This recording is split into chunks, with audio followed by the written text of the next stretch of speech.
This award in laser and light treatments for skin rejuvenation can be taken on its own, or you can include this in the laser certificate, which includes the laser hair removal and skin rejuvenation. This one only includes the skin rejuvenation, and we teach you carbon laser, teach you red vein treatments, and also pigmentation removal.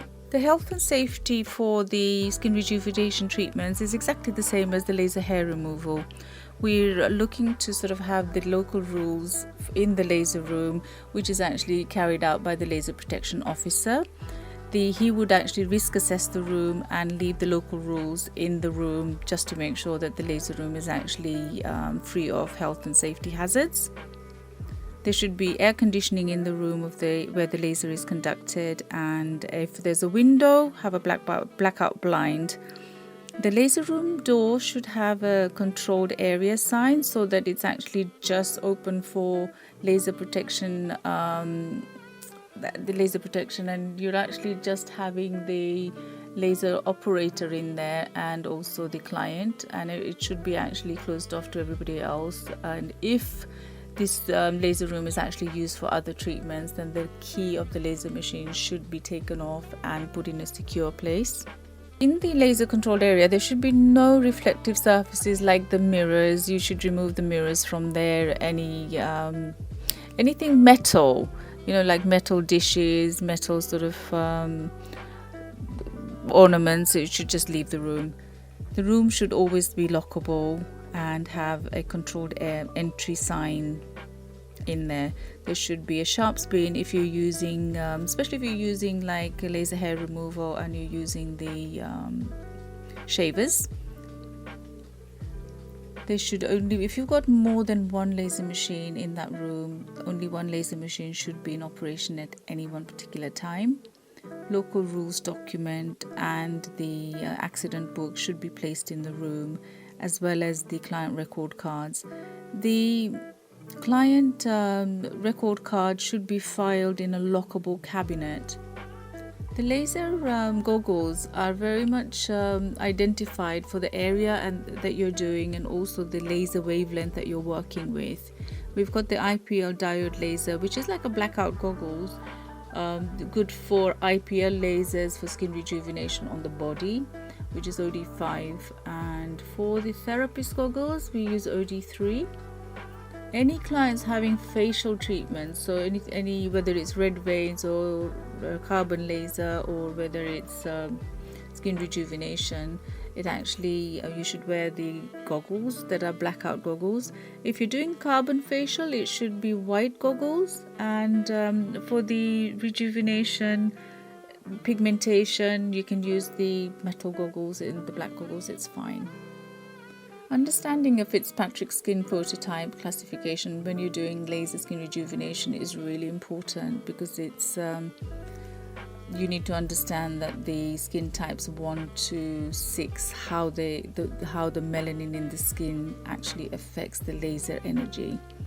If you've got skin type 1 to 3 and have less melanin in the skin, the laser can be intensified. Whereas and sometimes, if you've got skin types 4 to 6, so certain lasers you can't use. For example, IPL laser is not suitable for skin type 4 to 6, whereas the IPL is suitable for skin type 1 to 2. Nd:YAG lasers generally are really effective on darker skin types, uneven skin types, from 4 to 6. There are potential risks to laser which should be managed, but one of the risks is actually that the IPL laser should not be used for skin type 4 to 6 because of the laser burns, risk of laser burns. Tan skin, if you've got a client coming in with self-tan, or she's been in the sun recently, there is a risk of laser burns. You should wait until the client is actually, the tan has actually subsided. Tattoos, if you've got a client coming in for pigmentation, red vein treatments, and they've got tattoos on the area of the treatment being lasered, then you shouldn't actually laser that area at all, because it will remove the tattoo. Medications like Roaccutane, cortisone, antibiotics does affect the skin, the sensitivity in the skin, and it's not recommended that you do the client. But if for any reason, if you did do the client, I would actually always lower the laser treatment. I would always lower the laser energy and maybe not even do the areas where the medication has been applied. Use the laser goggles that are identified for the treatment that you're doing, and the wavelength that you're doing is really important. If you're working on skin lesions with the skin rejuvenation treatment, whether it's IPL or Q-switch laser, it's really important to get them checked out by the doctor before you actually laser them. And skin disorders like eczema, psoriasis, I would just avoid the areas that you have got these skin disorders. It's okay if you're doing the face and you've got like psoriasis on the legs, it's okay to do. It's not a contraindication. But if you've actually got psoriasis on the forehead and you're going to do skin rejuvenation, you're going to do carbon laser, then I actually would avoid that area. Observe the contraindications for every single laser treatment that you do, because the insurance company will actually really be strict on that. Clients having skin rejuvenation treatments for the first time, they need to be managed a bit differently to clients that have already had the treatments. Whether it's with yourselves or whether it's elsewhere, the management of their consultation is very different, and their treatment journey. Pre-treatment consultation should include you assessing the area that they're having treatment done on, making sure that the laser that you've got actually works on the lesion or the area that you're actually going to work on. So if you've got pigmentation and the client wants to have that removed, you need to make sure that you've got a laser that actually can treat that. There's client suitability for treatment as well. There are times when client skin is really sensitive, it's fragile, and it's not recommended for them to have laser, but you're not going to know unless you actually do the consultation and visually check the area. Patch test should always be carried out whenever you do a laser treatment, and the patch test should be carried out near the area of the lesion that you're going to be working on. So if it's on the face, I would do the patch test on the neck, and if it's a body area, I would do a patch test on around the body area that can be concealed, and I would do a patch test on the lesion itself. So I would pick a one lesion, and I would actually, or a one red vein area, and I would do a patch test on the actual red vein or the pigmentation. It's really important on the onset to find out the client's goals and expectations before you even start. You need to explain to the client how the skin rejuvenation treatment works, how it would benefit them, why you're using the wavelength that you're actually using, what you need them to do in the way of before treatment, things like avoiding heat treatments, avoiding extreme sun exposure, products, treatments. That all should be explained prior to them having the treatment, and also explain before you even start what they shouldn't be doing after the treatment, because their lifestyle needs to be managed. For example, I had a client that used to go swimming 2-3 times a week, and she used to come in to have leg red vein treatments done. And I had to manage her schedule in the sense that please don't have your swimming sessions for at least 72 hours after the red vein treatment. So it's really important that you advise the client what they should not be doing before they even start the treatment. If they're having a course of treatments, then they should know the cost of the treatments and how frequently you want them to come in. And there should be some sort of prediction of results, because if they're having the red vein treatment done, how many treatments are they going to need? There has to be predicted rate, like is it going to be 4 to 6 treatments, is it going to be 1 or 2 treatments before they even start? And aftercare instructions for every single treatment that you do, the client needs to be informed of. Client has been having treatments prior, whether it's with yourself or with another salon. It's really good to evaluate the results as you're going along and manage.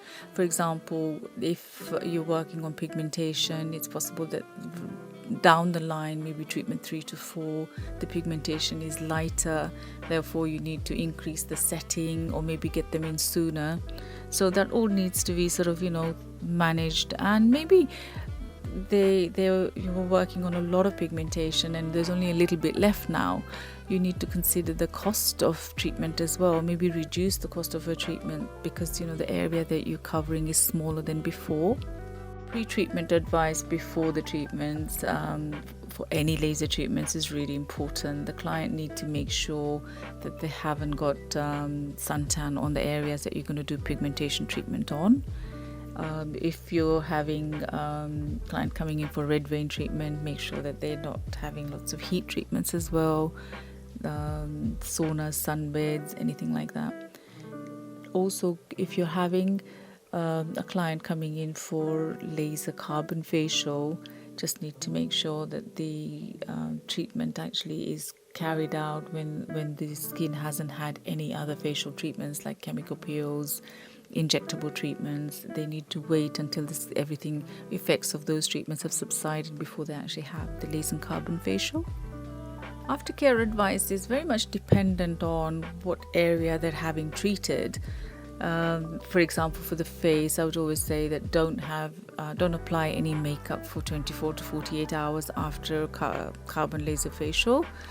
If they're having pigmentation treatment, then I would say make sure that you're not putting creams or oils on the area. Make sure that it's not having a lot of water on the area, because what you want to do is you want to keep the area nice and dry so that the scabs form and the skin underneath starts to heal. And the client should be taught how to observe their lesions or their skin after the treatment. So if there's anything other than normal going on, they need to contact you. Wearing tight clothes when they've had laser treatment done is actually not advisable. So sometimes you can do lesions around on the bra strap area. The clients need to make sure that they loosen their bra. Any sort of reactions after the treatment, if there's erythema, swelling, itching, they can manage it with cold compresses or aloe vera gel. And if it goes beyond that and it's actually extending, then they need to contact you just to make sure that everything's okay. I don't recommend waxing treatments or heat treatments or cardio exercise for at least 72 hours after the treatments. And if they're in doubt, just give them the number and they should be able to contact you to just reassure. Patch test for every laser treatment should be done on the first treatment. The tests that are really required for insurance purposes are tactile and thermal tests. Tactile is a sharp instrument. You just poke the client's skin with it and they should be able to feel the sensation of that. Thermal test is hot or cold put on their skin, and they should be able to sort of register the heat or the cold. And visual test, always visually analyze the skin and make sure that you are able to do it. Any lesions, send them off to a dermatologist and get them checked before you even touch them. And patch test should be actually done on the lesion itself. There's no point doing patch test on clean skin. And even red vein, if you're doing red veins, it should be done on the red vein to see how effective it is, and also to see that the skin's going to be okay. Patch test should be carried out in a discreet place. So if you're doing the face, then carry out the patch test just behind the ear. And if they have a reaction, the sort of things that you need to be looking out for is hive-like bumps, blistering, swelling, white in the area, and pigment changes. The laser that you'll be working with during your course is the Revival Q-Switch Nd:YAG laser. And this Nd:YAG laser has got 3 different wavelengths in there, 3 different things that they can perform. We've got the carbon skin rejuvenation at 1320 nanometers. And that one's really good it's a Q-Switch laser, so it's really good for regenerating the skin. Whereas the 1064 nm epidermal pigmentation and dermal pigmentation, so you've got the first one on treating sort of superficial pigmentation, whereas the dermopigmentation will treat skin lesions. It's going to treat the sunspots, it's going to treat keratosis, and it's really going to treat lesions that are actually not flat. Carbon laser peel is actually really popular at the moment, and people call it the Korean sort of, glow. It's good for most skin types. You tend to find that the darker skin tone, skin type 3 to 4 to 5, it actually gives an even skin tone after a few treatments. The skin, if you've got skin type 1 to 2, it really regenerates and stimulates the collagen, and we use it in a different way. So for the darker skin tone, the carbon is what actually makes the difference to the evening of the skin tone, whereas the collagen stimulation is the red light after the carbon is actually gone. So we do more of the collagen stimulation with the red light. And for oily skin, it really works well to actually mattify the skin and also shrink the pores. One of the best treatments for shrinking the pores. And this one is actually non-invasive. There's no reaction. There's actually no risks of skin burns or anything like that, because the only thing you get with this one is maybe the skin feels a little bit warm, but that's it. It's not painful, and there's no I would say after effects with this one where you're worried about burns or anything like that. It's a really good treatment. For the red vein removal, we actually use a fiber laser which has got 940 nanometers on there. It specifically targets the red vein in the skin, so it doesn't affect the epidermal layer of the skin, but it just goes into where the blood is lying, and it is attracted to the dark blood. And the darker the blood is and the stronger the veins are, it actually works better. It doesn't pick up any very sort of superficial veins that are really light. It actually struggles to do those, but these are really good for darker strong veins, and for anywhere, whether it's better for the face than for the legs, because for the legs this laser is not good, but there are other Nd:YAG lasers that are really good for the blue red veins. The shots in there, you're obviously going to be learning this practically, but as you can see from the picture, what we tend to do is we cover the area, but then we go back. When you treat it, it's like just treat it according to whether the vein is superficial or whether it's deep. The superficial veins are lying on the surface and they're easier to treat, whereas the deeper veins actually require more energy, and they're the ones that can actually cause damage to the skin as well, so you need to be really careful with that. But the laser that we've got is very effective on facial superficial veins rather than the leg veins. We had a Cutera laser which was better for the leg veins. It used to do the blue and the red veins on the legs. The treatment that the technique that we're teaching you is the same no matter which laser you've got. The only difference is going to be the energy settings for that particular laser. So once you've gone away and done this course, you're going to be trained on the laser that you're working with by your manufacturer, and the manufacturer will have guidelines as to what settings you should be using, but the techniques we're teaching you will not vary. It's just the settings that are actually going to vary and the wavelengths that you're going to be using. For skin pigmentation and sunspots, the best laser is actually the IPL laser, because it works really superficially on the epidermal layer of the skin.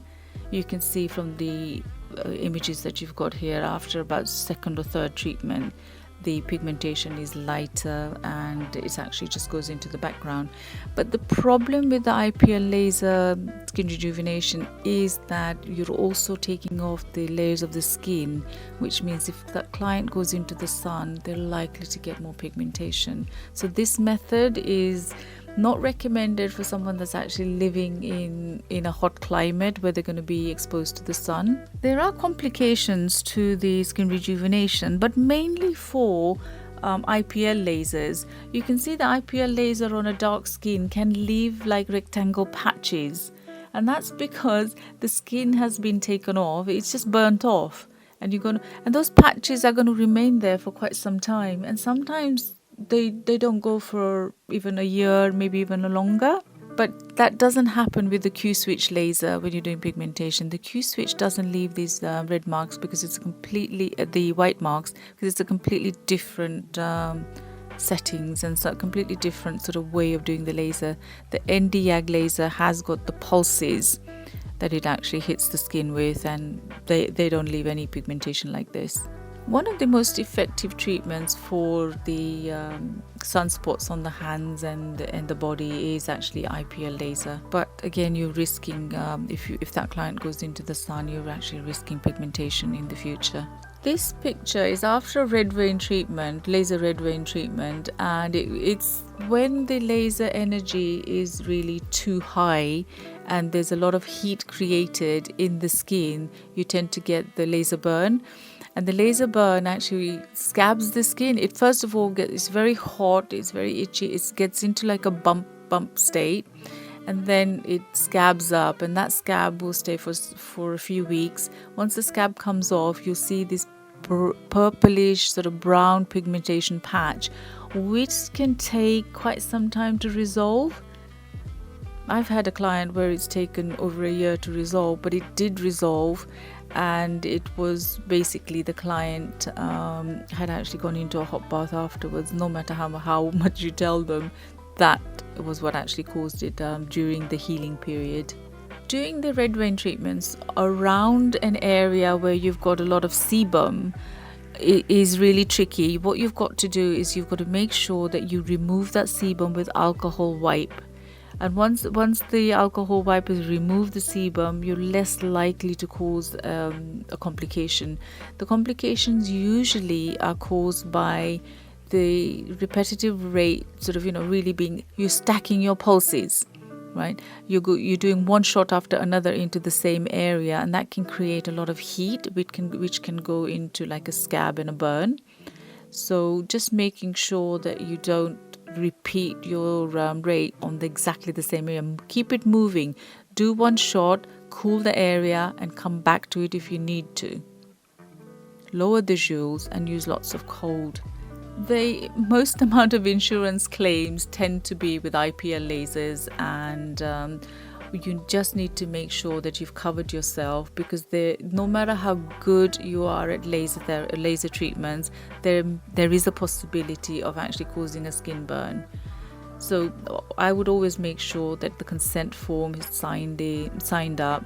Not only that, every time the client comes in for a treatment, just have a little clause that says that she's happy with the treatment she's received today.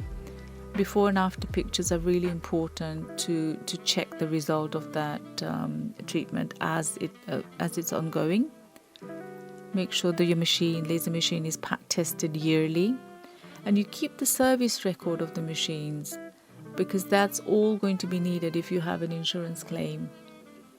The laser room should be assessed by a laser protection officer that produces a local rules book that you leave in the room. Your therapists have to be OFCO regulated qualifications, and if there's any incidents with laser burns, with client complaints, anything like that, they should be logged and kept in the room. That's all really for the laser skin rejuvenation. You're going to be doing clients in the course, and you'll be working with sort of all three, laser carbon, red vein, and the pigmentation treatments, and you'll visually see what we're teaching you is a step-by-step protocol of how to do each of these treatments. But when you actually have your own lasers, the treatments that we're teaching you, whilst the protocol remains the same, the energy settings are going to be different dependent on the laser that you're working with. And always follow your manufacturer's guidelines. This laser course is actually really like a guide to what's coming later on. Good luck with it.